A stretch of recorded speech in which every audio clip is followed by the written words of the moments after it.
Yeah, okay. Yeah. Like that is the worst idea ever. Now,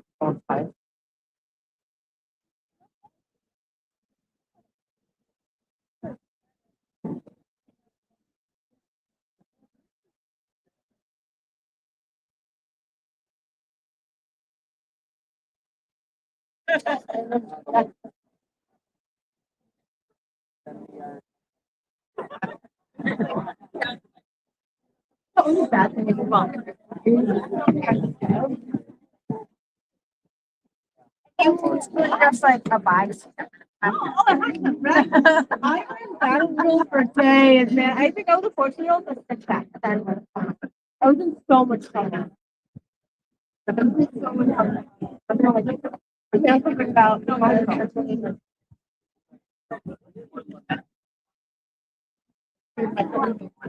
Thank you. Thank you.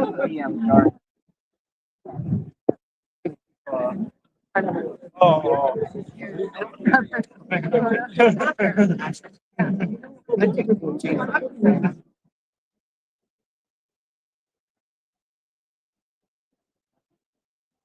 I'm from Germany.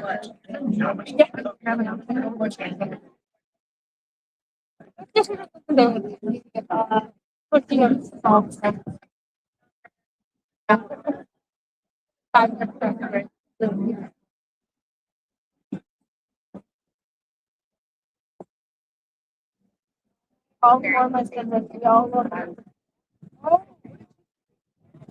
That was the they are not. I'm sorry. I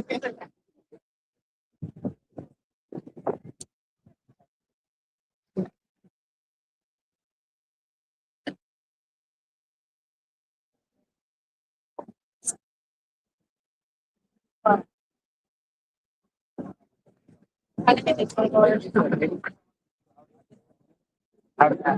Yeah, I thought about it.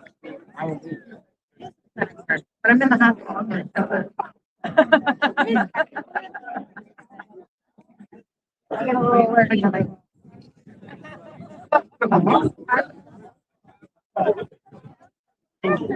okay, like, I miss you so much.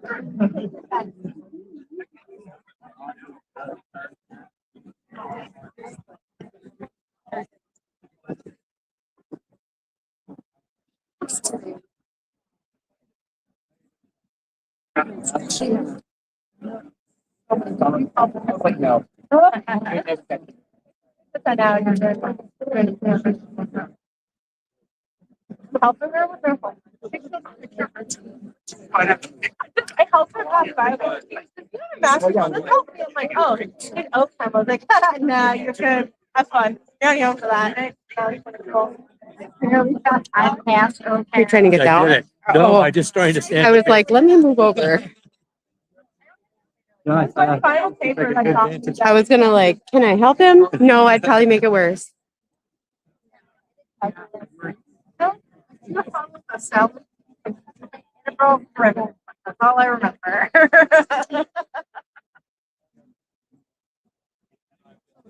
Now your face out. Now you have to hard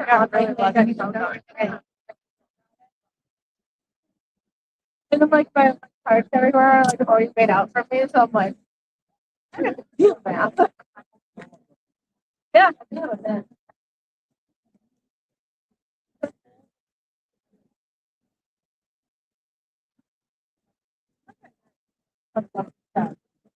I just took all my bad things back.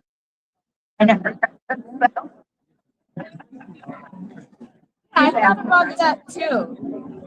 Before, like, I was like, I don't have all this. I've never once been like, I'm right here. I've been like, hey, what is this?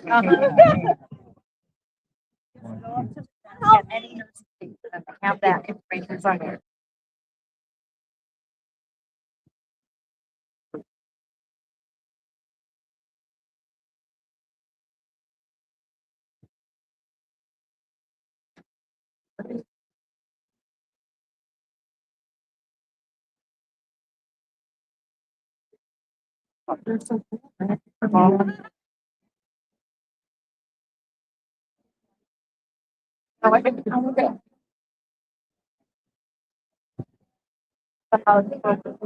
I got my partner.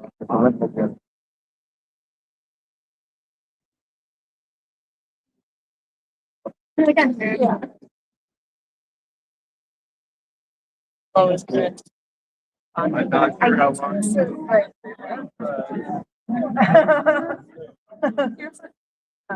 Cool. I was like, this will be it. Yeah.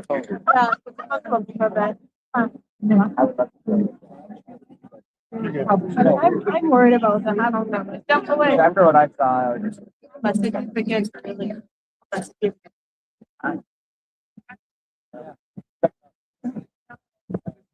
Sounds good. You too. Bye.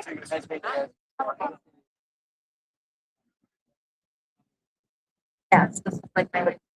I know. Yeah.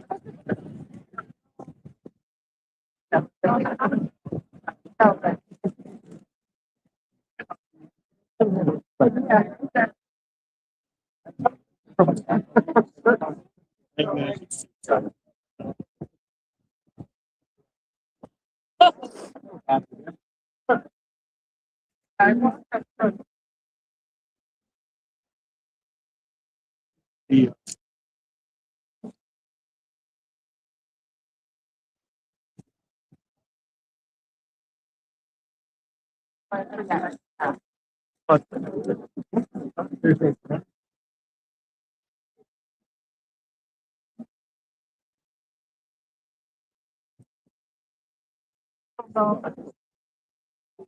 Downtown, Bill.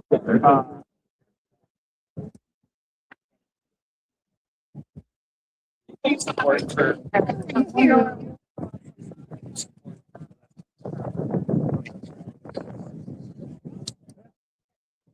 Hey, more.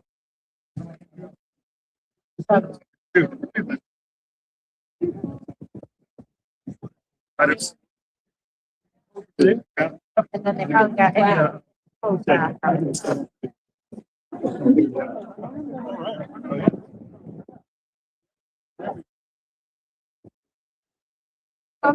Yeah. Fine. The what's the Fine line? about the fine. No flying. We're on the bridge. Actually, there are a lot of bridges. Well, there's one that says trying to like fly in. Well, there are few and there are many.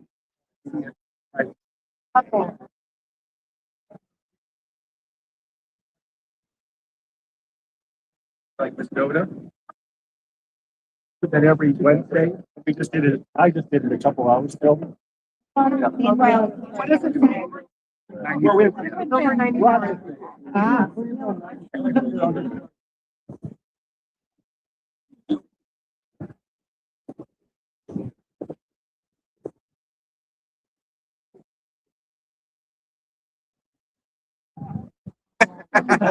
it right on the.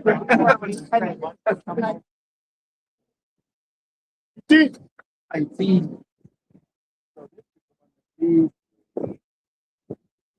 Stuff.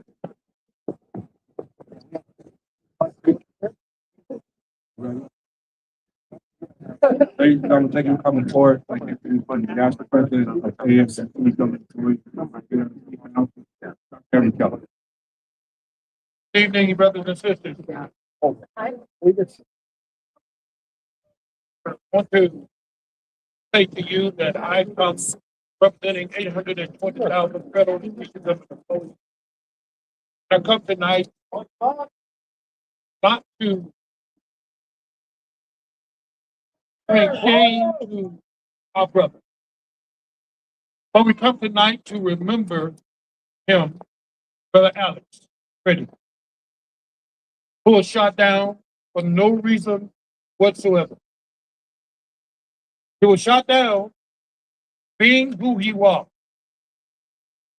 knowing that he was an intensive care nurse. He take care of people. And the very final act of his life told us exactly who he was. He was one that takes care of people, because in that very moment, he leaned over to make sure that someone else was okay. He lost his life taking care of his fellow man or woman. Now, I'm a firm believer that good deeds come back around. But I also believe that you reap what you sow. Amen. I do believe that this work that Alex has been doing is God's work. Now, I believe that what we do as a union is God's work, because we take care of those that cannot take care of themselves. I remember in Matthew chapter 25, there was a question asked, when have I seen you hungry and I didn't feed you? When have I seen you clothed and naked and I didn't clothe you? And the answer was, if you've done it to the least of these, my brethren, you've done it unto me. I do believe the work that we do is God's work. Want this? This community, Do you want this? I want you to know that Not gonna be AFCE able- I stands have a light. with you. If you want it. And I know we have an opportunity to be But I mean, you angry, can have this one. I'm but just not going to be able to juggle anyway. If you we have the make opportunity. you a little cold. But let's make good of the life that Alex lived. He set an example for all of us that no matter what the circumstance, we can do what's right. No matter the situation, we can do what's right. We can always lend a helping hand. We can always say to our And brother if you or want to our light this one, it makes sister, it easier to can use it. I help you? Brothers and sisters, I'm going to tell you, I believe that there needs to be a reckoning and a revival in this land. And then if you want to use I'm going to quote 2 Oh, Chronicles 7:14, and it's a promise. It says, here, if I'll just hand my them both to you.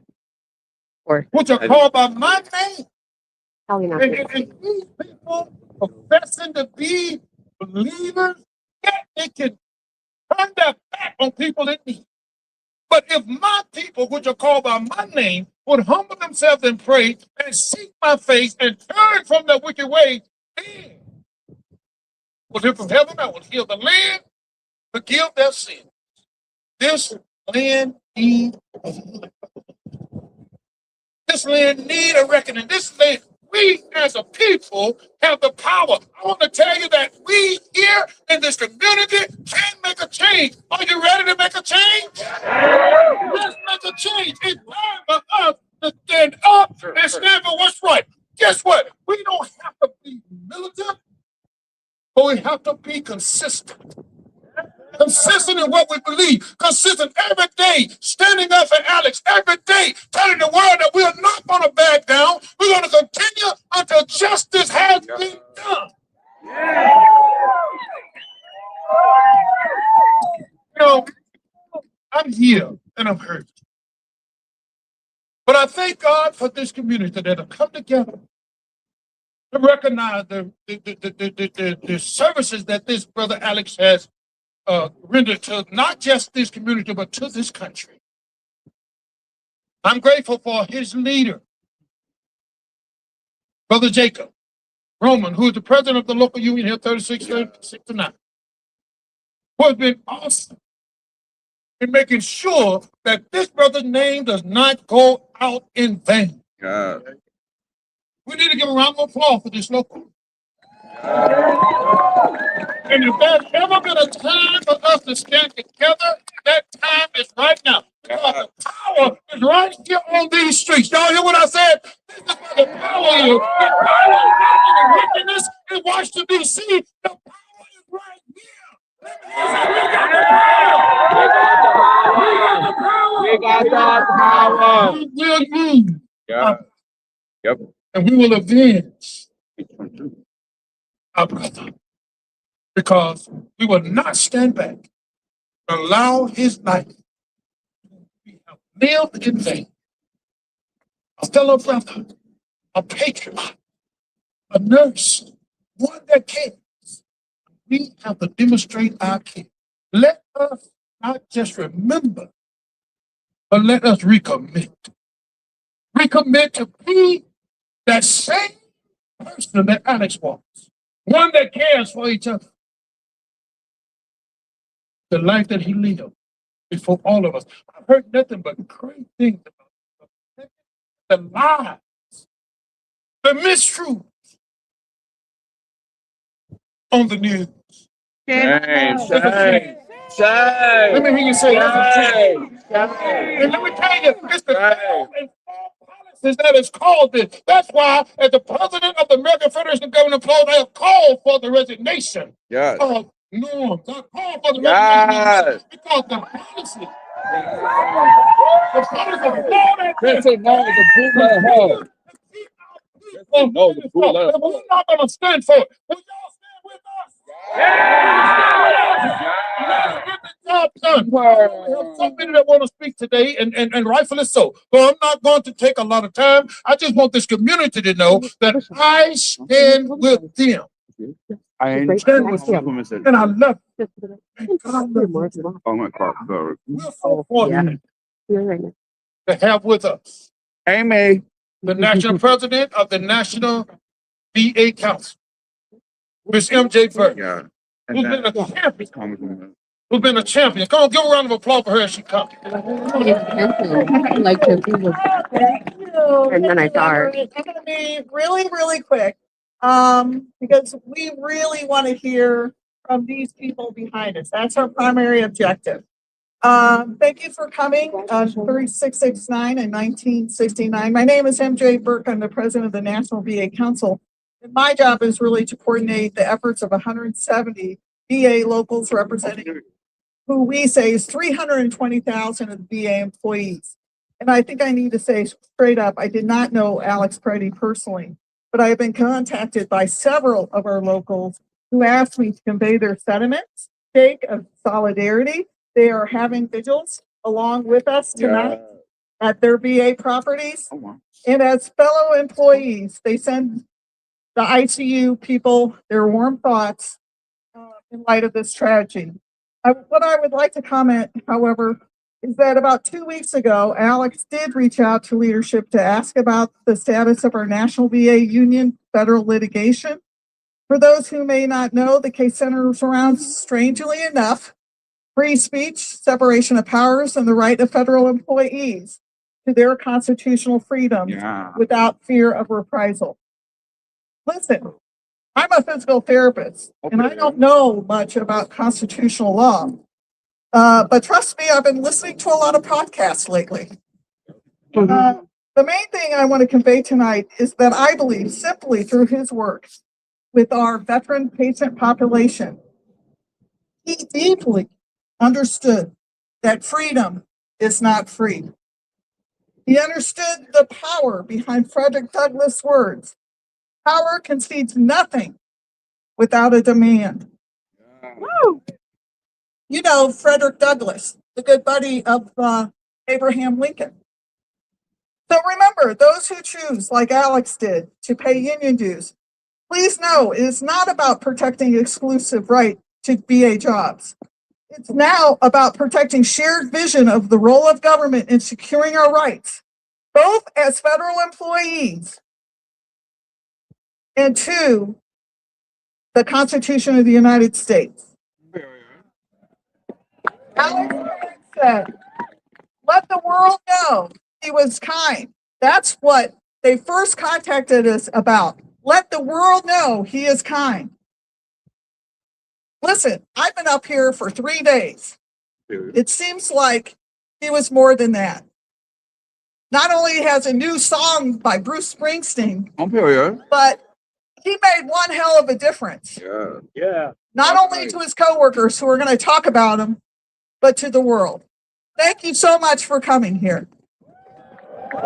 Thank you, MJ. Thank you. And now I want to pause parenthetically and make a note. I want everybody to take this note in. Every individual that will speak tonight will either be speaking in their own individual capacity or in their union capacity. Okay? I want everybody to understand that because this administration has gone completely crazy, trying to intimidate people, trying to fire people, trying to, I mean, you just name it and they're trying to do it. But I just want everyone to know that as they come, they're coming in their individual capacity or in a union capacity. Okay? So before we have Jacob, who's the local person, to come, we're going to have our Congresswoman to come. Come on, give them a round of applause for our Congresswoman. Canada. Thank you, everyone. Thank you. Thank you, Madam Governor, Thank you, Roma, and mostly thank you. Thank you to Alex's coworkers, who you are about to hear from. I gotta say that once again, Minnesota is at the center of America's heartbreak. But you know what else we are? We are at the center of America's courage and hope. 50,000 strong. I was at that march. We marched and said, ICE out of Minnesota. We did it for Alex and for Renee. We also did it for that little 5-year-old that just got home today. And for the 2-year-old who got sent, and then we got him back in the middle of the night, got her back. That's what's happening across our state right now. But what I respect here, Everett, about what you're listening to with union leaders is it just shows you right now that unions, when unions are strong, the economy's strong. When unions are strong, our rights are strong. And when unions are strong, America is strong. So let's talk about Alex. And you're going to hear from people that work with him every day. But this was a guy that, and his parents asked me to say this to you about a week ago, right after he was killed.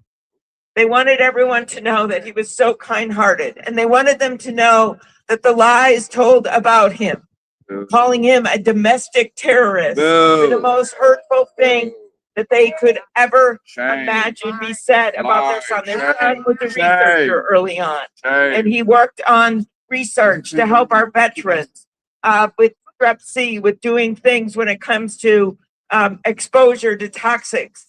He also then went on to join this incredible workforce of self-sacrifice to be on the front line for our workers, to be on the front line for our veterans, so that he believed in his heart that when a veteran needs health care, you think back, when they sign up to serve, there isn't a waiting line. And when they need good health care, when they're home in the United States of America, there should never be a waiting line in our country. So these workers are the ones who are those guardian angels. They are treating the patients with PTSD. They are treating, and I know you know what I mean, they are treating our veterans sometimes in the closing hours and the closing days of their lives. And you've all seen that video of Alex when he gave the last salute to that veteran. The kids of these veterans have been on TV. They've come forward and said how much Alex meant to their families and that he treated every patient like it was his only patient. And I'm going to end with the words of one of his coworkers, maybe here, Caitlin, a doctor and a coworker of Alex's. And she said, Alex cared deeply for the veterans that we served. And he was, in her words, a patriot, because he cared so deeply for this country and for the values that everyone here shares, regardless of political affiliation. The last words of Alex, you all know it, was when he looked at a woman who'd been shoved down by Border Control agents. And he said, what did he say? Are you okay? And I think we have all asked ourselves that question over the last few weeks. And the answer isn't always yes.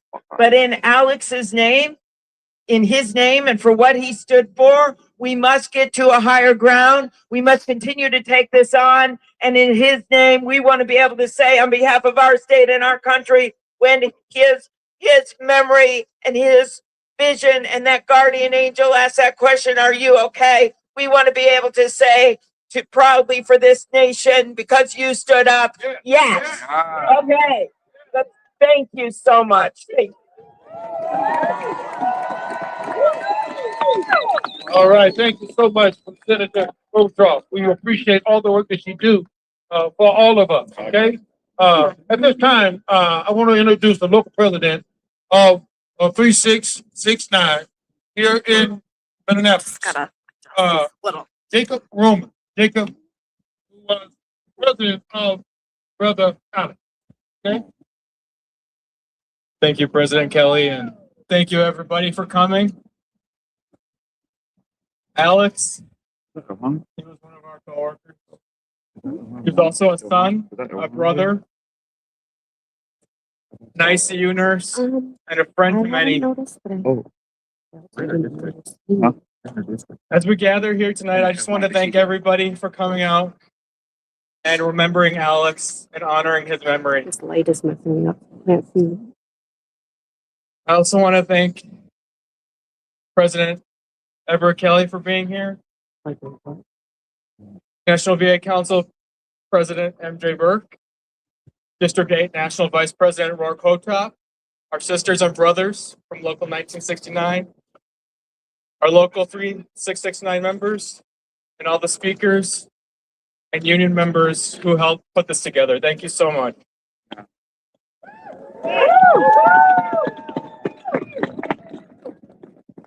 I didn't know Alex well, but I was lucky enough to be acquainted with him. I became acquainted with Alex in my role as local union president. He was a union brother whose presence left an impression on me. Alex would come to union events as much as he could on his lunch break, if he ever got one, because he cared about our collective bargaining rights. A few days before he was taken from us, I was fortunate enough to speak with him during an evening float shift to the ICU. I can't understand what you're saying. I remember him saying, "Hey man, welcome." And the first thing he asked me was, "What's going on with the union?" If you work at the VA, you probably know it was not a surprise for me that he asked that question. Over the last year, there's been an attack on federal employees, including having our rights and our collective bargaining taken away. Shame. Okay. But that's how I remember Alex. He was an earnest man who cared about collective rights for his coworkers. A genuine, caring, thoughtful, inclusive person. Those were only some of the words expressed to me in many interactions with coworkers and staff from around the hospital. I also heard stories from Alex's coworkers that worked closely with him. One coworker told me the story of when she first started and was put in an awkward position where no one seemed to want to train her on her first day. She told me Alex looked at her and said, "Oh, I'll precept you. yeah, Let's go." go. No hesitation, no resentment, just an eagerness to teach. Another coworker who worked with Alex for many years had a long conversation with me and shared how much she missed him. She shared that while she thinks anyone in our healthcare facility would intervene to save someone's life, she was certain Alex would be one of the few that would do it again if it meant helping someone else. Because he cared deeply about helping others, even if they didn't look, sound, or come from the same background as him, that made him special to those that knew him. In the face of injustice, Alex recognized that his neighbors and community are worth protecting. To honor Alex, I want us to remember our shared community, our shared struggles, and most importantly, our shared humanity.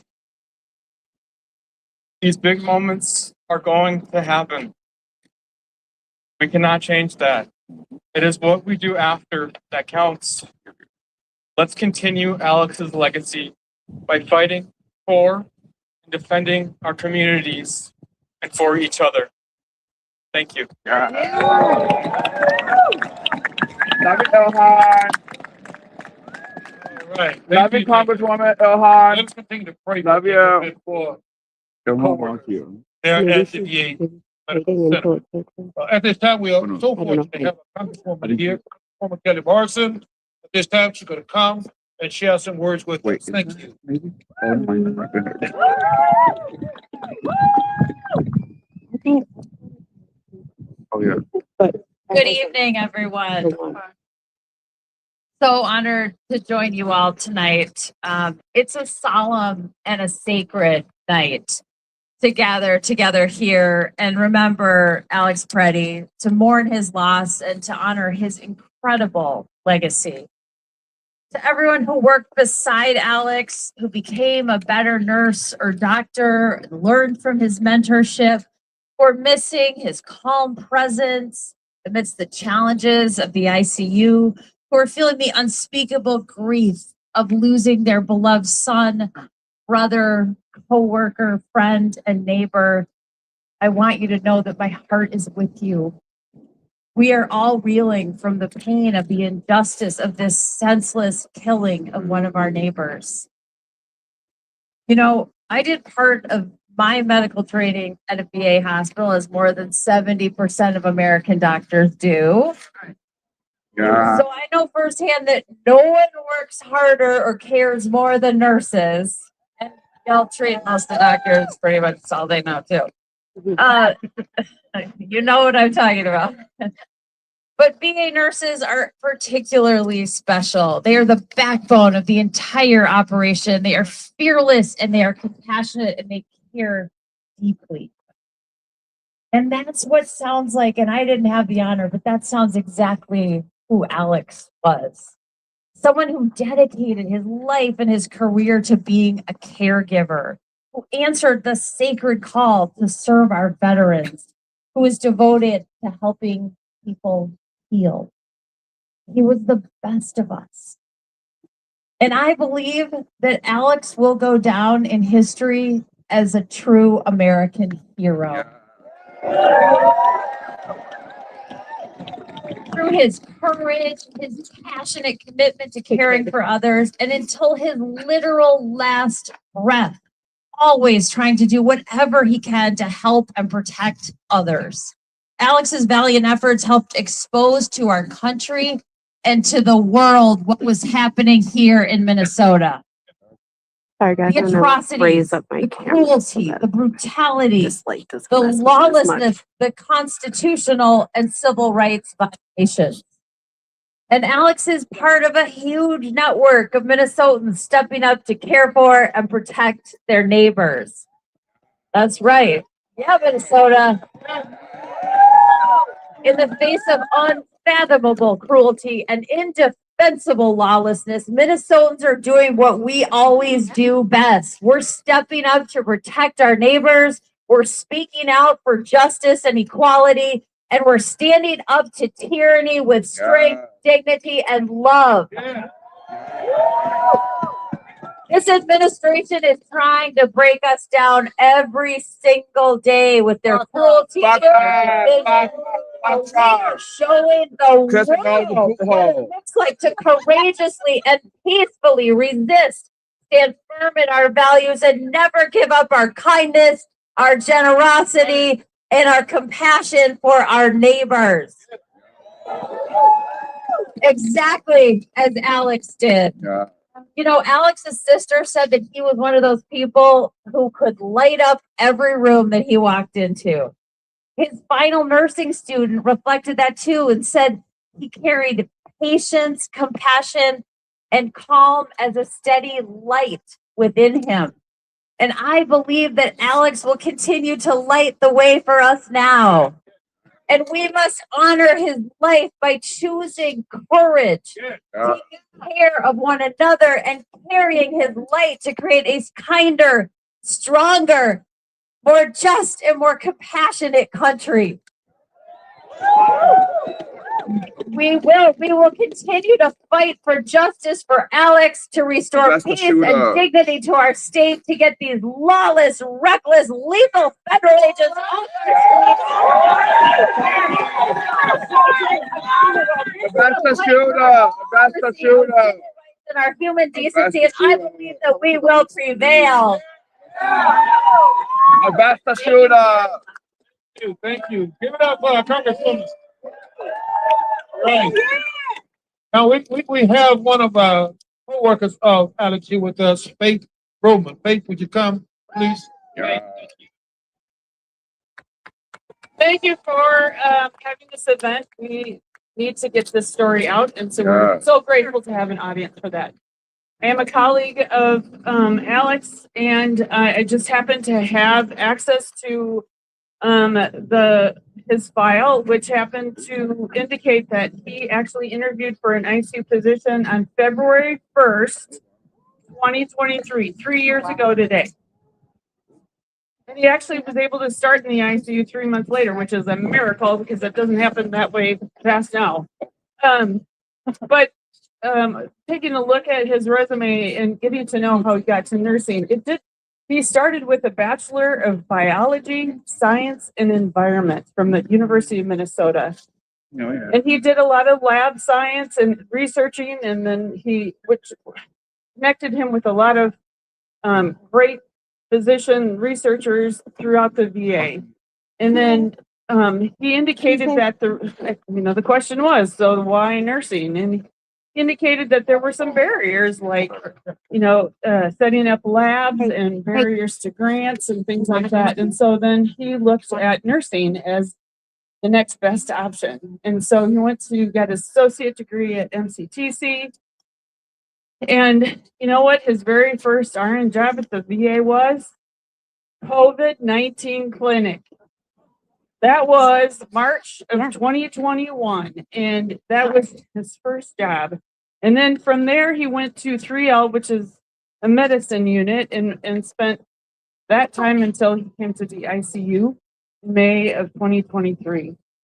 And so there are a lot of people that know him. He, in days of, low census in the unit, he goes out and he is probably our best ambassador to the rest of the house because he is so nice and friendly, and he makes connections with everyone that he works with.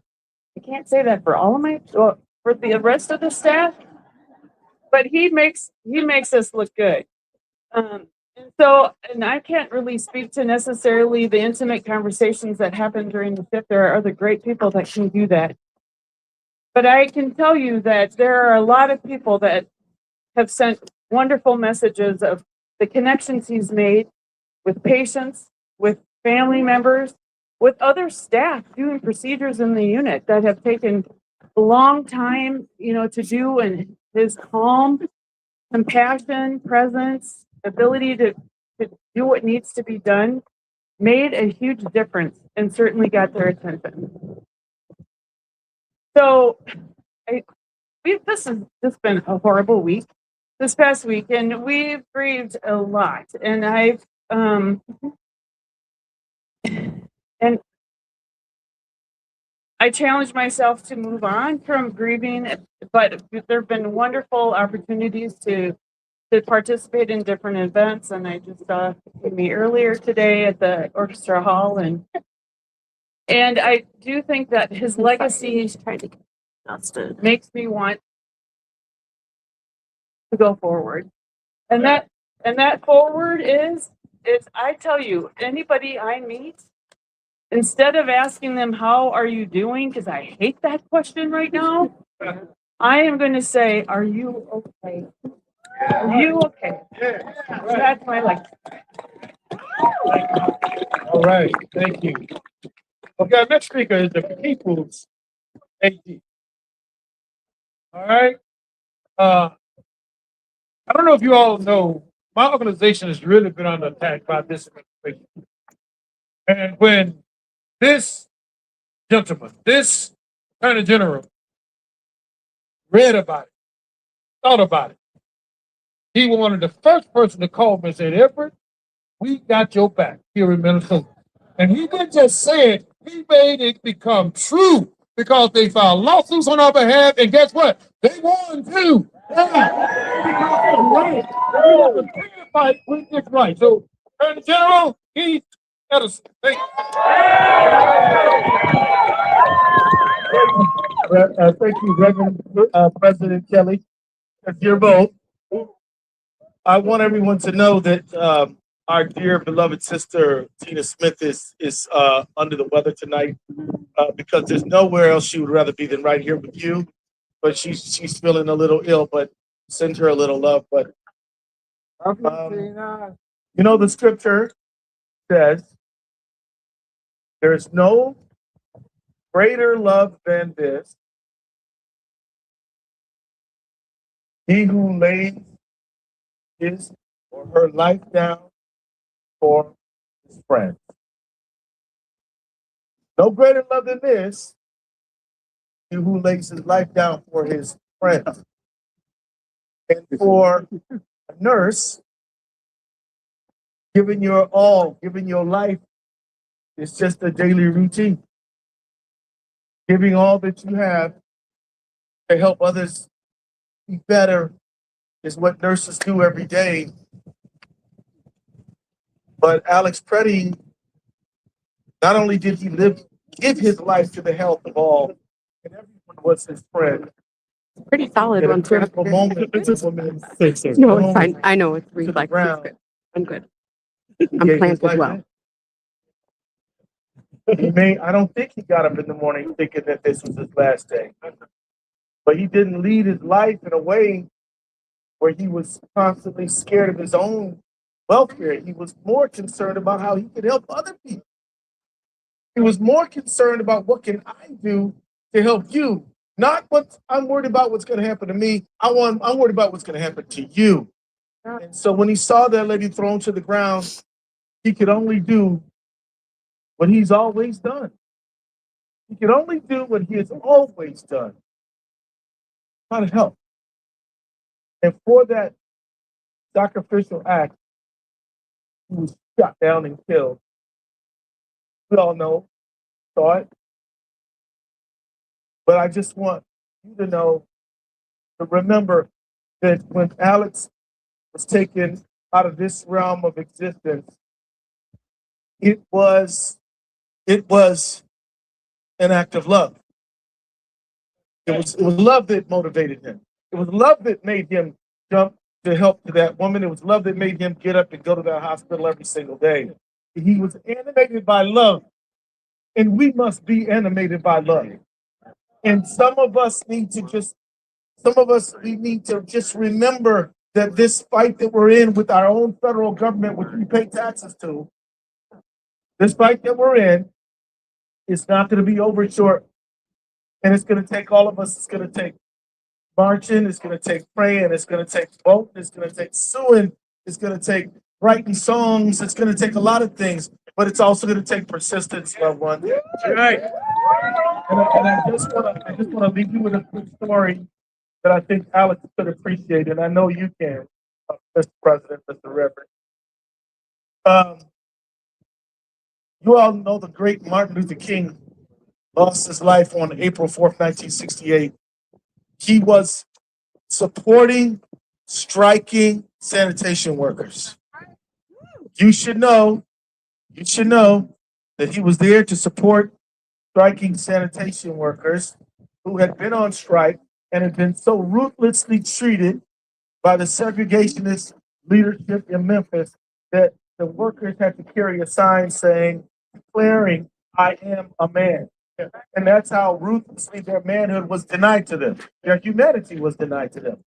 And so Martin Luther King went and marched with them, stood with them, prayed with them. And when he was lost to them, they understood something. And that is that the wicked forces in this world may take our heroes from us. But we have to carry on. And those strikers in Memphis, Tennessee, Reverend, they didn't quit. They kept marching, friends. They kept marching. And they won that strike. And you and I are going to win this strike. And from now, if we may lose loved ones, we may lose brave ones, we may lose people who show us and teach us love every single day. But we will not quit because it is in their memory that we march on in love. So I love you. And you love this nation, and we're going to save it. God bless. All right. you. Thank you. Okay. Now, we are very fortunate tonight to have with us the Lieutenant Governor of this great state, Peggy Flanagan, right here. Thank you. Thank you, Mr. President, and thank you so much to my fellow Minnesotans for being here. Buju, Peggy Flanagan, addition of cause, Gijuwebada McCoy, and to go Guabagag and Ikagnan Dunchaba, Mangan Dame. My name's Peggy Flanagan. My Ojibwe name is Speaks in a Loud and Clear Voice Woman. I'm a member of the White Earth Nation. My family is the Wolf Clan, and the role of our clan is to ensure that we never leave anyone behind. And I see that here tonight. That spirit of not wanting to leave anyone behind. And when I think about Alex Pretti, I think about my namesake, my Sandy Whitehawk, who was cared for by Alex Pretti just a few weeks ago, who talked about how kind he was, how gentle he was, how he made her laugh, and that ultimately he was a healer. And so all of us in this moment, we have our occupations, but what I want us to think about is what our vocations may be in this moment.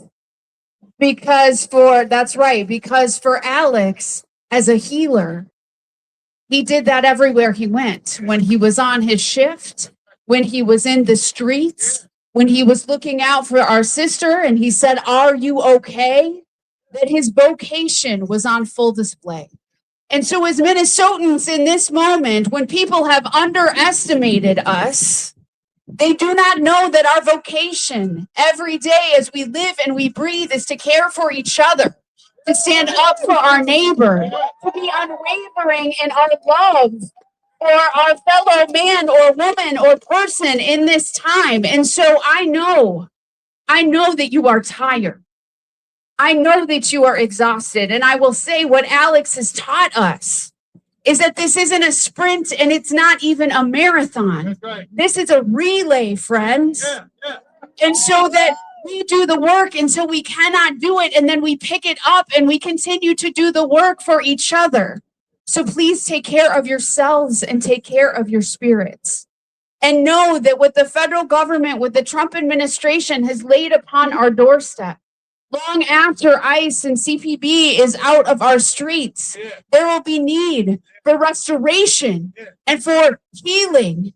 And that our expectation is that will be delivered here to the people of Minnesota, because we are going to fight for it, because we will continue to look out for one another and to ask for what we need and for what we deserve. In the name of Alex and everyone else that we have lost, but for that fighting spirit, for the healers who work in this building every single day. So please take care of yourselves and take care of your spirits. We've got one another. We will hold one another up. Thank you for sharing your friend Alex with all of us.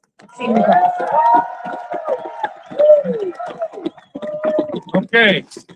Listen, brothers and sisters, at this time, I want to bring our own National Vice President of Women's Affairs Practices up. He is one that's fighting civil rights for all across this country. And so, Brother Dr. Kendrick Robertson is going to come at this time and give a word. After that, we're going to have a council member. Okay? Thank you, everybody, for being here. Alex, one of our members at AFP, as you all know, and seeing him killed, the way in which he was killed, all of that, it was so infuriating. Just like all of you, we sat here and we kept questioning, why is this happening? We kept questioning, why is this happening? We kept trying to figure out why this administration keeps creating the conditions for these things to occur. Because if we point the finger where it needs to be pointed, this administration continues to put us in conditions, not just here in Minnesota, but all across the country, that makes this not work, that puts our people in jeopardy, that has our people killed. And we are going to keep fighting, because one thing is for sure, we know that this administration has been trying to traumatize the federal workforce since they've been in office. And that's not just my words, right? They're leader of their Office of Management and Budget, Russell Vogt, he got up there and he said in his own words, we got him in HD. He said he wants to traumatize the federal workforce. He said he wants them to wake up each day and not want to go to work because they are increasingly viewed as the villains. Now, I don't know about you, but anybody who has a goal to villainize and to traumatize, that sounds like evil to me. Let me just say evil.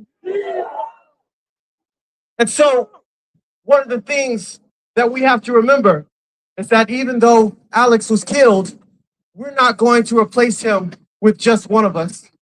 We're not going to replace him with two of us.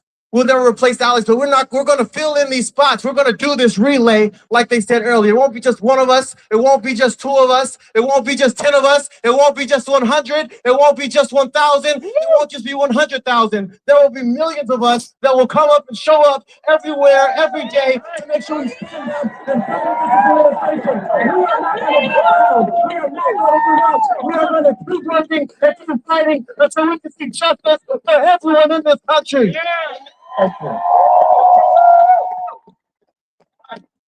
Okay, thank you. At this time, we are very fortunate to have a council member here, Soren Stevenson. Thank you for coming. Thank you for being a part. Thank you. My name is Soren Stevenson. I am the Minneapolis City Council member in Ward 8, which is where Alex lived. I never had the privilege of knowing Alex, but I do know two things. Before I was elected, I was an AFSCME member, and so I know public employees, and I know that the floor would fall out from under us if we didn't have our public employees and we didn't have the youth to represent. The work that you and that we do is absolutely vital for people's lives to move forward. We saw this with Alex being in the ICU. I saw it working on the streets with homeless people. The floor would fall out from people who need us the most. And so I see your labor, and I see what Alex was doing, and we need more of that in this country. The other thing I know is I know nurses. In 2020, I was shot by a Minneapolis police officer with a rubber bullet, and I lost my left eye. And so I spent a little time in the ICU myself. And as I was laying there in the middle of the night, it was during COVID, and so my family couldn't come visit me.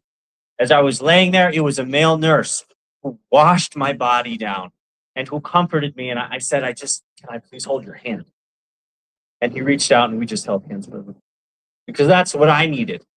And I know that Alex was doing that day in and day out for his patients. You could see it in his final moments. You can see it in a sort of video that has been made public so far. This is the kind of love, this is the kind of care that he was giving to our veterans.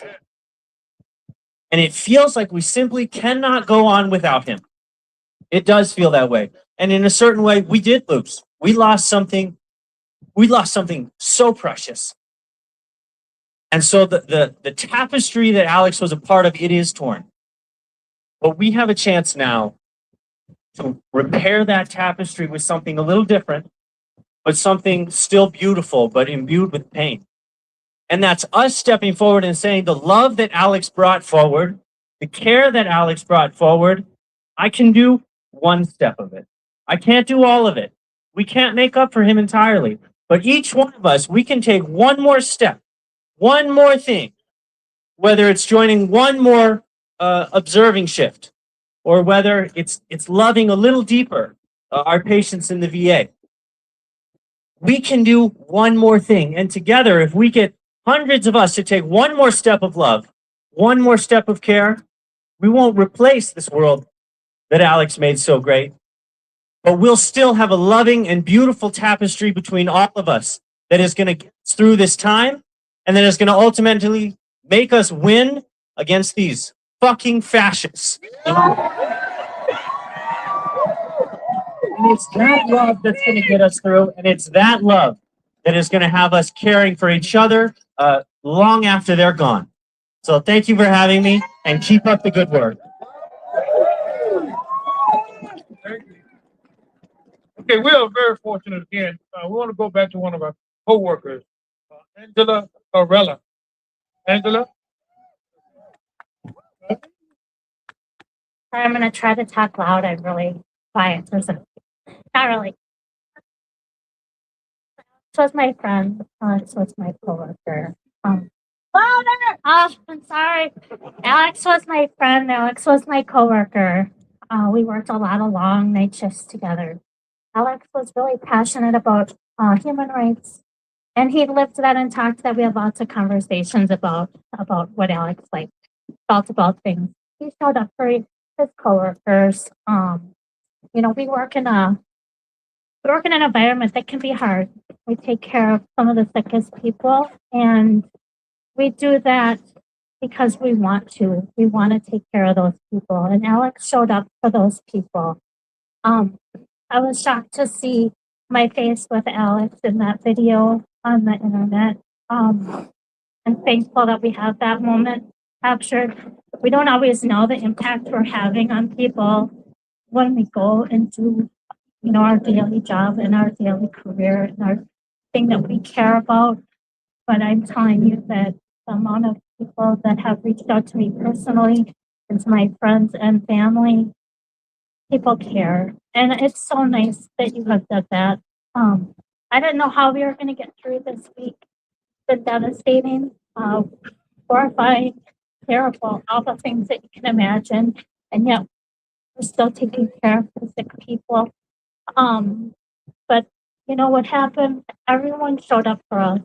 We got cards and gifts and of food, coffee, candy, notes, flowers. Every day when we come in, there's something more that someone's saying, thank you, keep your head up. Thank you for doing this, Alex. Meant a lot to us, and I know he meant a lot to you. And all of those little hugs from you all that What is that? us has got us through this week. I don't know where we're going to be. It was really difficult. We love our job. We do it because we like to, and we want to take care of people. And that's what Alex did. That's what Alex wanted to do. And I can't thank you enough. For the different ICU families that have reached out to. I wanted to quote one of the cards. I think it was Reasons ICU, and I'm sorry to not name you all personally. I know, like the University of Minnesota ICU teams and Fairview and Essentia and Masonic and Reasons, and everybody has reached out. And you feel that like just a small gesture, but that was just Sorry, a hug. I'm moving so much. I'm balancing on a snowbank. So much. What the person said on the card. Sorry. 1 second. My hands are really cold. They would turn that away from me. The person wrote, and we didn't leave their name, so thank you to who wrote this to us. The bonds we form in healthcare are unique and irreplaceable. We see the worst of the worst together. We support our patients and each other through some of the most challenging times. When something tragic happens to one of us, we all feel it. This is how we make it through together. And that's the truth. I really wish that I would turn that big ass light off. Here, keeping Alex's voice, his care, Turn it back. he lived to help others, and that's what he did. And we were so fortunate to know him and have him as a friend and to care for him intimately on a daily basis. We relied on him, and he relied on us, and that's our family. And we were broken without him, and then we miss him. And I just thank you all. Angela. We don't have a co-worker here. Josh Green, who is the sergeant at arms for the local union here. Give Josh a hand as he comes. All right, Josh. Thank everyone for coming tonight. I did know Alex Pretti on a somewhat personal level as a colleague of his, but I'm choosing tonight to read the words of one of his coworkers that knew him just a little bit better than I did, and unfortunately could not be here. Alex. I knew Alex only through our lengthy conversations at work over the last few years. We did not spend time together outside of these walls, both being introverted and proud of the space we created between work and home. But we did dream together about our ideal world in the wee hours of the night for a task-filled nature of the day shift. Alex was curious about everything, curious about what blend of coffee I had, curious about language, curious about the environmental impact of AI, curious about the best hikes in and out of town, curious about the bikes of Amsterdam and learning that the Twin Cities are considered North America's Little Amsterdam because they're completely connected by bike paths. Curious about all the intricate workings of the heart and how it heals on both objective and subjective levels. Curious about the long-term side effects of caffeine on the central nervous system, which would immediately send us to diving into PubMed to prove to one another that we could justify our obscene consumption of black coffee. Curious about how long it took to get non-canteen sushi for lunch. Curious why so many of us complained about not having time to sit because he insisted on his workers' rights for himself. He'd say, I got this, just go take a break. Alex and I both worked in cancer research, though in very different capacities. We were both musicians. We discussed the impact of music on activating the parasympathetic nervous system in clinical trials for late-stage cancer. Alex may not have been a millennial, but he certainly had some Gen X DNA. He was an informed and socially conscious idealist, but colored with a touch of Gen X's staunch persistence, realism, self-reliance, and work-life balance.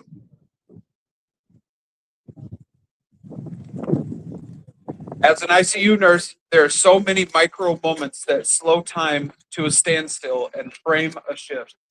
When words elude us, you could count on Alex to find the silver lining. The man who could find peace before the dust settled. Alex candor both ground a situation and simultaneously could disarm it. His ability to negotiate difficult situations with a simple hell yeah, or you got this, or this is a mess and I need help, appealed to my Dutch directness. No fluff, no hand-holding, no overly wrought emotional disposition that would ultimately make me uncomfortable. Alex could read the room and, with silent negotiation, move a situation from a proper dumpster fire to an ambient embers with one subtle, understated comment or act of kindness. We spent hours unpacking our love for dogs and pets that we have lost and still mourn, our love for the outdoors, and the solemn moments accompanied on a long hike or bike ride. Our mutual hatred of inflammatory, ill-informed news, admitting that we would often change the channel in the patient's room given the opportunity. Alex never shied away from banter with patients or colleagues, but Alex's perspective would occasionally force others to consider their own cultural paradigms. We spent time unpacking Kantian ethics and deontological principles of treating others the way you. Far from more popular theological arguments neither of us subscribe to, though we both did admit that the beauty of the world must have been designed by a woman. I always told Alex that he would have been an incredibly gifted educator, and he would smirk and say, nah, I'll just precept. This is a hobby.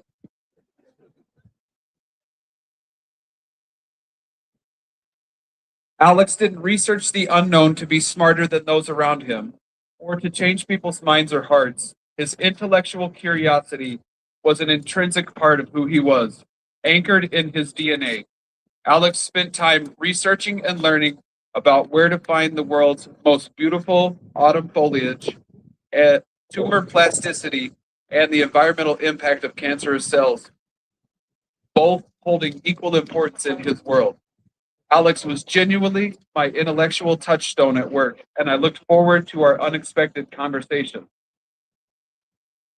And this was the poetry of Pretti, an unassuming intellectual and inevitably flawed man, an unwavering advocate of justice and equity, and unimaginably generous and dedicated neighbor and colleague to those in his presence. He was the consummate example of strength and truth in solidarity, a sentiment that was never false for him. The last conversation I had with Alex was on a night shift, him sitting in his signature black scrubs with his feet up on the candy drawer. We discussed dogs, being an aunt or uncle, and where we'd have the most modest home if we had won the Powerball. Alex had found a dog on Pet Finder. He just wasn't quite ready to adopt or rescue again after losing Jewel, his dog, but found that looking helped his heart heal more each time, each day. We talked about our top 5 places that we would like to live, and they were all centered around the proximity to his family and to outdoor adventures. We discussed our love for being an aunt and uncle. Alex wasn't flashy, and he didn't subscribe to capitalist ideology. He was grounded in his love of community and justice. I will miss Alex. I will miss him popping into the 5 in 5 meeting just a little too late to go unnoticed. I will miss his witticism and his signature phrases. I will miss his colorful skill in redirecting a confused patient. I will miss seeing him unpack the inner workings of bedside nursing to new students making their way through clinical rotations. I will miss his uncanny ability to qualify the feeling of flipping back and forth between days and nights, something only a handful of us still do. I will miss him humble bragging about his great vasculature as I have to pull out an ultrasound to place an IV in a patient. But I will mostly miss his legacy of earnestness and advocacy on all levels for his patients, his beliefs, his neighbors, his family, Mother Nature, science, music, and all contributing factors that make the world a more just and more beautiful place to live in. Thank you for being a hero, the hero you were, and continue to be for the people around the world. We didn't think we'd ever lose you that day, but your legacy of resistance and community is not lost on us. You've inspired and motivated the entire world with your final words. Are you okay? We are not okay. Thank you for remembering us. It's our job to mobilize and make things okay. We will resist and rise in power in honor of your legacy you leave behind. I hope you find a peaceful rest and a healed heart. Goodbye, my dear friend, Kelly. I have another colleague, Jessica, come please. Okay. I will try to keep this brief because I know in Minnesota fashion, nobody can fill their toes.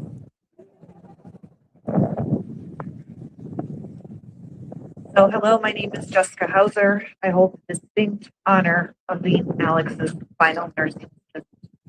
I would love to stand here and tell everyone Alex and I had an immediate, unique bond.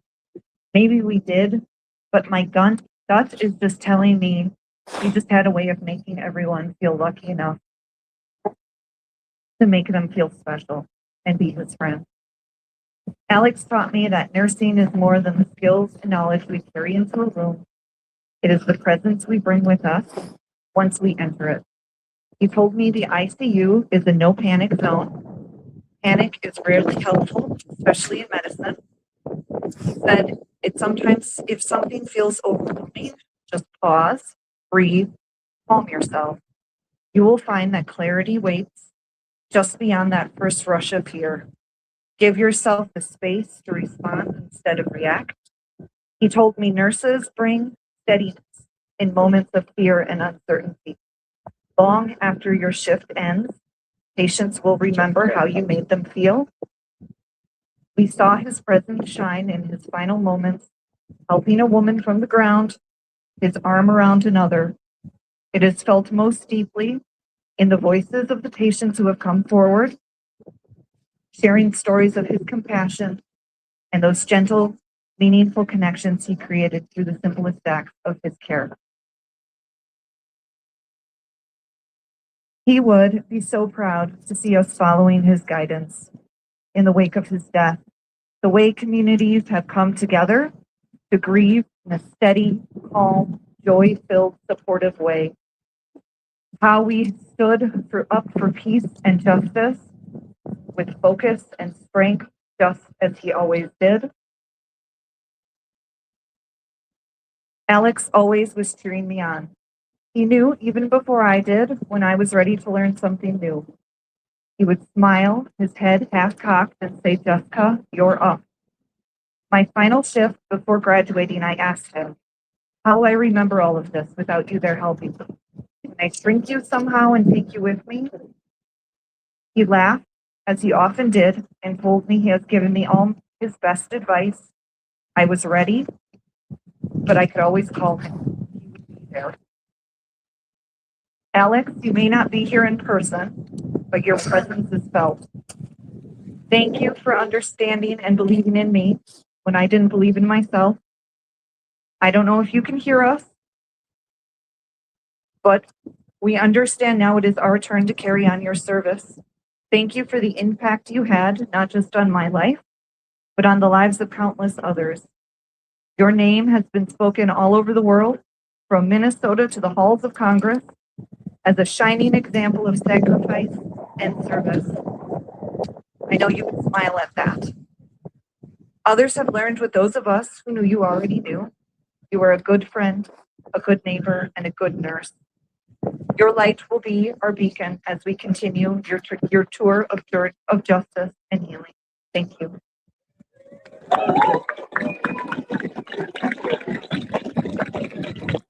Next, we have the National Vice President of FTE District 8 here, Brother Rob Hotan. He is the National Vice President for this region, Brother Rob. Yeah, no, thank you, President Kelly. Good evening, everybody. I know it's really cool, and I actually didn't prepare anything because I kind of wanted to get here tonight and feel all of this and to hear the outpouring of love and compassion and remembrance of Alex. I didn't get the pleasure to know him like so many of these wonderful people did, and I'm kind of jealous of you all for being able to know this guy. But yeah, so this is I'm a proud Minnesotan. I'm really proud to be here and to represent this area and the VA employees that do such great work and gave such meaning to Alex's life. And we're so grateful that he was here as a nurse in the ICU and at the VA. I don't really have anything else beyond that other than it's very humbling tonight to see so many people braving the cold on a Sunday evening to acknowledge Alex and to remember him. And I think it says a lot about the impact that he's had on all of us that we're here and we're not going away, and it's cold, and we're speaking out about the injustices and trying to change the world to fix so many of these wrongs. And our resolve is not broken. Our hearts are broken right now, but our resolve is not. In fact, it's stronger than I think it was before. I thank so many of you for being here tonight, and I appreciate that and all the hard work that went into this. So I'm going to be the guy that does the thank yous, right? So everybody here, our friends, the Teamsters coming out and being here to support us. And so much of our AFG staff and the VA Council and the Locals 1969 and 3669 for putting all of this together on such short notice and doing this on a Sunday evening. I know we have some more speakers, so I don't want to take too much more time, but also wanted to acknowledge Katie Connolly came out from Congresswoman Betty McCollum's office. They sent a letter over, and we do really appreciate Congresswoman McCollum and Katie for being here as well. But with that, I'll stop babbling. But thank you, President Kelly, for being here as well, brother. I appreciate you. Okay, we have another colleague, Sister Betty Hatfield, come and help the work.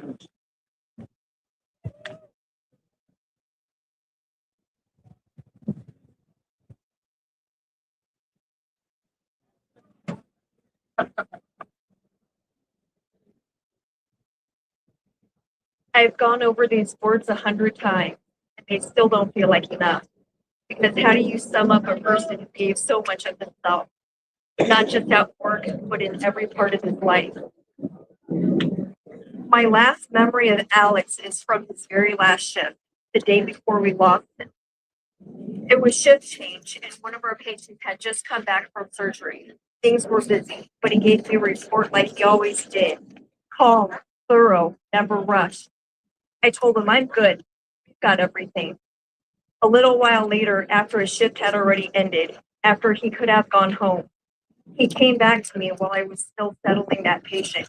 He said, I gave the other patient his scheduled medications for you. Don't worry about it. You stay here and you get this one settled.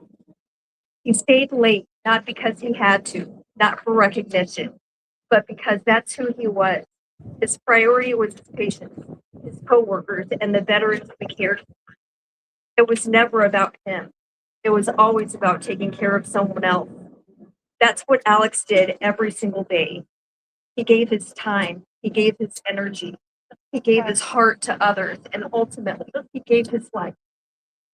I don't think he ever truly understood how much of an impact he made. But look around. Look at all of us here.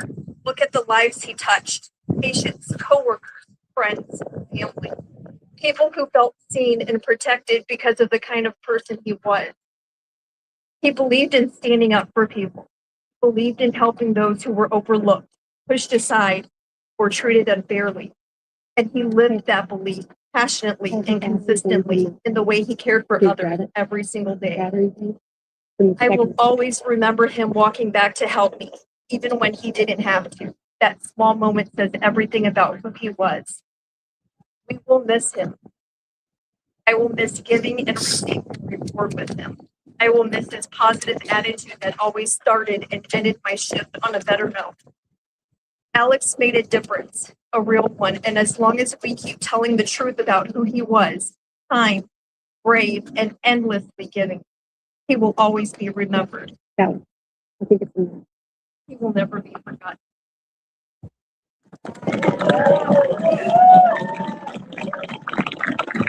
Okay, we have with us from the AFL-CIO, Bethany Winkles. Okay, Bethany, thank you for being with us tonight. Sorry, guys. Thank you so much, President Kelly. Good evening, everybody. My name is Bethany Winkles. I am the Secretary Treasurer of the Minnesota AFL-CIO, our state's labor federation of more than 1,000 local unions who represent over 300,000 working people across our state. This evening, President Burnham is unable to join us, but I wanted to start with some words that she shared at a vigil we held last week. We are gathered here first and foremost to remember our union brother, Alex Jeffrey Pretti, a member of Local 3669 of the American Federation of Government Employees. While I didn't know Alex from everything we've learned about him, I wish I had known him. Everyone who spoke of him spoke of a man who cared deeply about his nation, his state, his community, the people he mentored, and the veterans he served every day as an ICU nurse at the Minneapolis VA hospital. It was that deep care for his fellow Minnesotans that brought him to Nicollet Avenue on Saturday morning. Losing Alex diminishes us as a nation, a state, and a labor movement. The worst part of all of this is that he didn't have to die. He died because Minnesota is under siege. We're under siege by a poorly trained armed force in our neighborhoods whose leaders encouraged the kind of behavior that cost both Alex and Renee Good their lives. Shame! This evening, we will mourn for Alex, and we have been able to hear directly from his AFGE union family to learn more about the person that he was.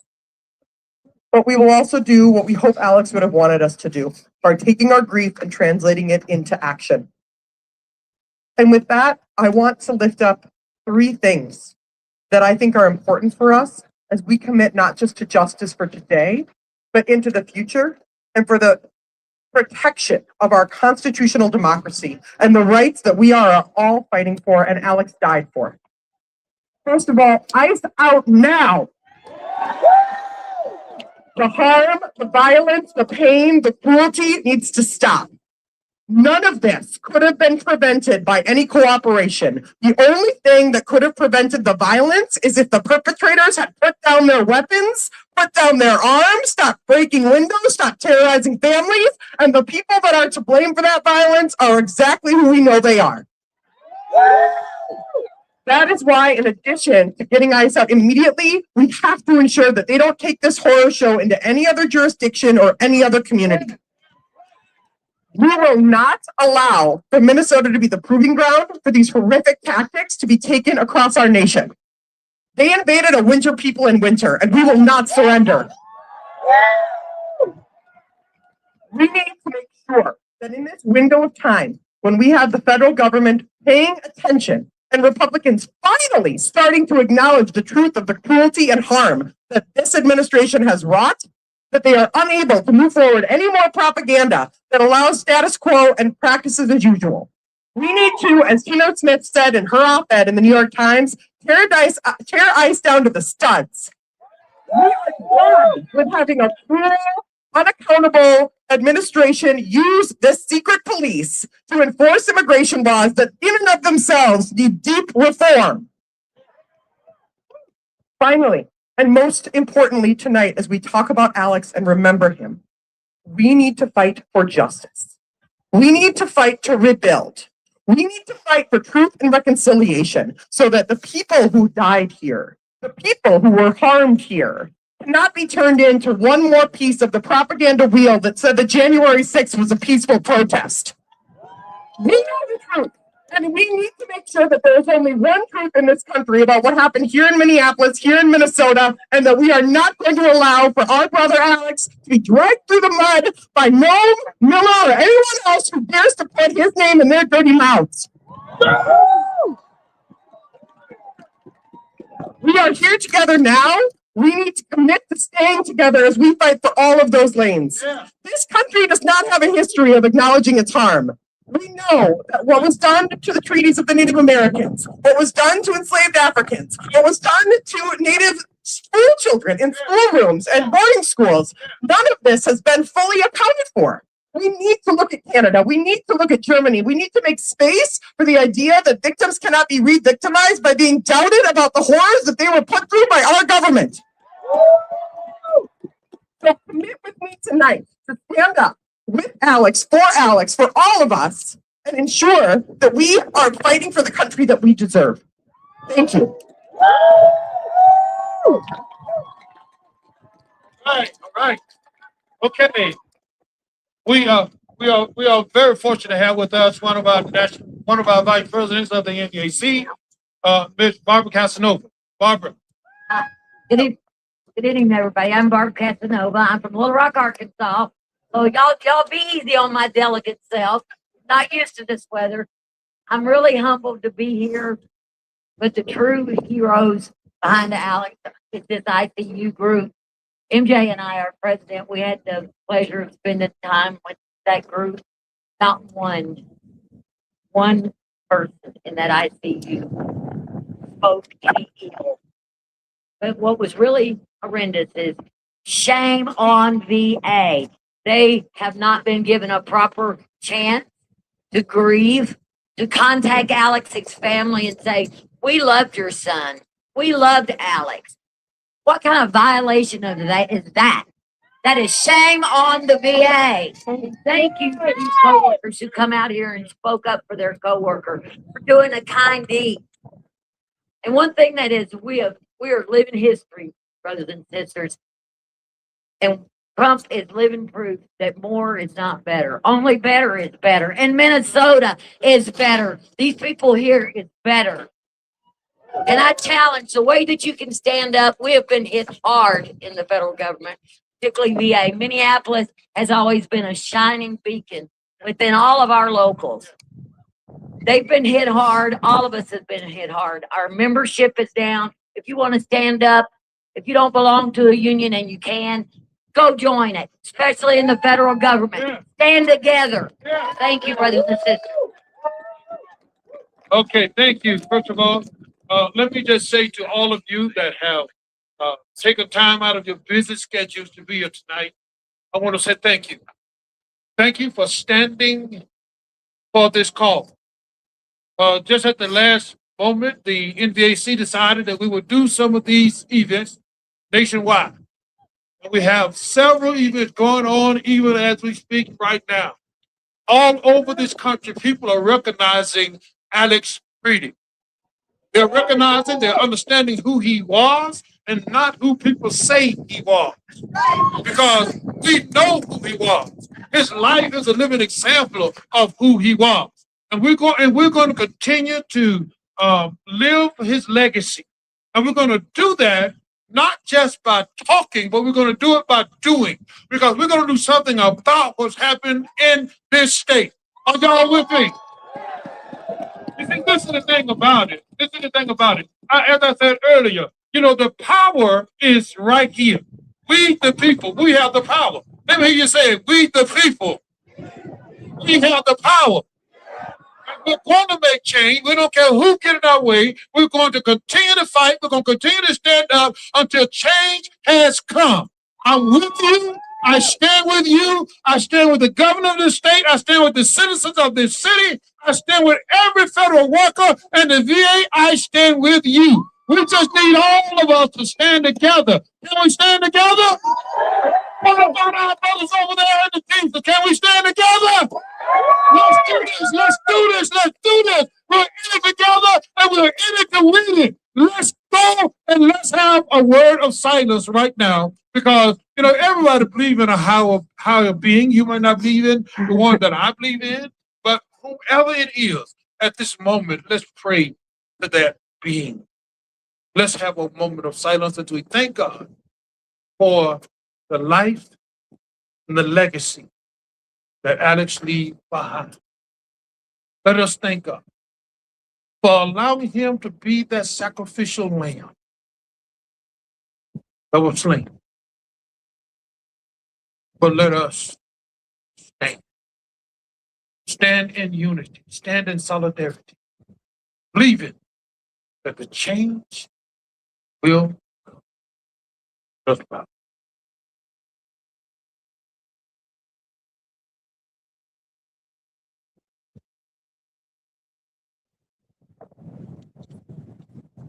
Thank you. And good night. I love you. I love you. I love you.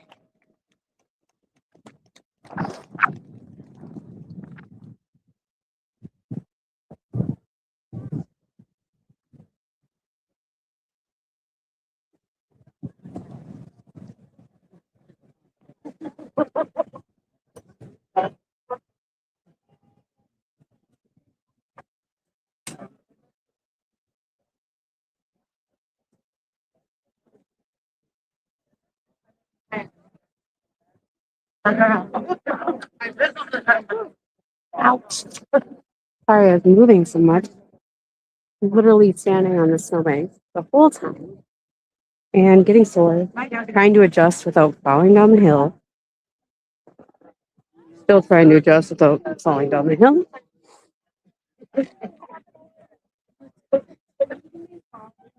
There we go.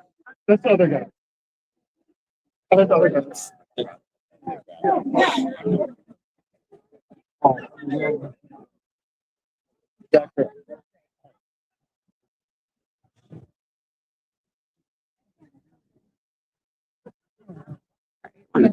Yep, good night. You too. Be safe.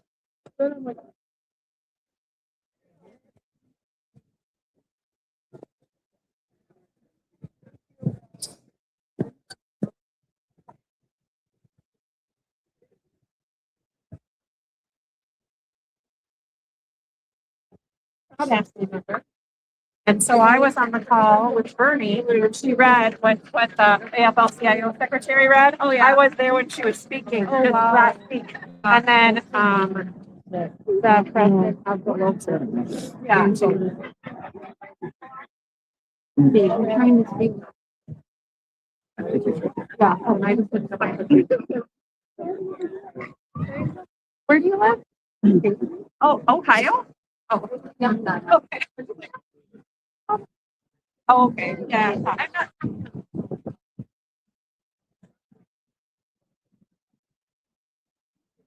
Sorry.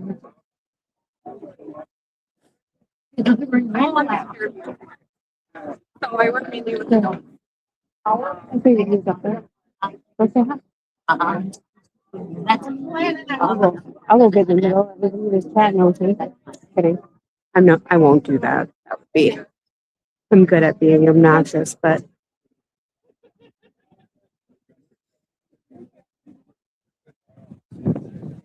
wake up is what his sign says.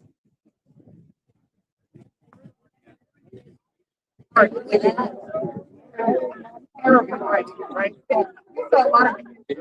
Hot contact, but I've been forgetting. Our project, finding creative ways to get it. Finding creative ways. As I walk out, So I don't know if you guys noticed, but during the whole thing, they were like walking around, handing out burritos and hot dogs. They had burritos and hot dogs and what? What else do they have? Hot dogs, chips, hot chocolate. Cinnamon rolls, hot chocolate, all kinds of drinks. Egg rolls. They had egg rolls? Well, there was only one. You didn't give me any egg rolls? They were, What the hell? You felt like a glutton. You just came here to eat. Burrito sticking out of your pocket. What? You just came here to eat. Have a good night. All right, so I'm gonna end the stream because you guys don't need to hear me. Well, hold up. Probably not gonna be able to see that very well because it's dark. No, come on. We'll post it. We'll take a picture and we'll post it. But yeah, I'm gonna end it here so you guys don't have to listen to me bicker with my sister.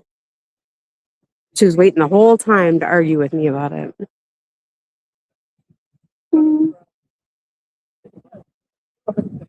Very generous. So stop moving. February 6th at noon at Nicolette and 26. Vigil. Join veterans in a solemn vigil. Yeah. So if you can make it, you should. Maybe I'll be able to make it. Have a good night.